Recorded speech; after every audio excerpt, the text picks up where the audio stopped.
Hello, welcome to another episode. Today's subject is Ansible. Ansible is an IT automation tool. It can configure systems, deploy software, and orchestrate more advanced IT tasks such as continuous deployments or zero downtime rolling updates. Ansible's main goals are simplicity and ease of use. It also has a strong focus on security and reliability, featuring a minimum of moving parts, usage of OpenShift for transport, with other transports and pull modes as alternatives, and a language that is designed around auditability by humans, even those not familiar with the program.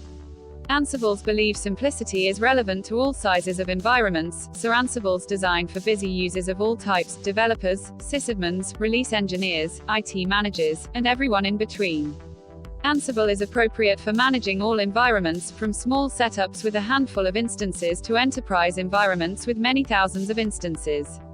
Ansible manages machines in an agent-less manner. There is never a question of how to upgrade remote daemons or the problem of not being able to manage systems because daemons are uninstalled.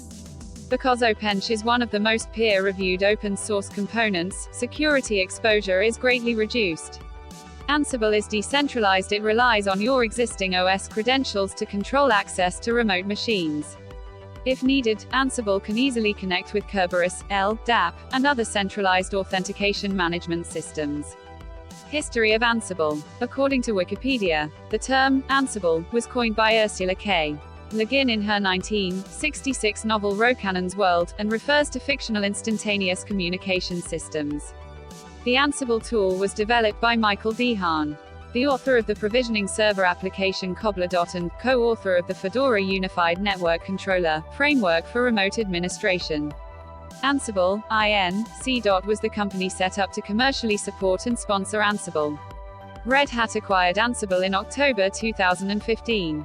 Ansible is included as part of the Fedora distribution of Linux, owned by Red Hat, and is also available for Red Hat Enterprise Linux, CentOS, OpenSUSE, SUSE Linux Enterprise, Debian, Ubuntu, Scientific Linux, and Oracle Linux via EPEL, as well as for other operating systems.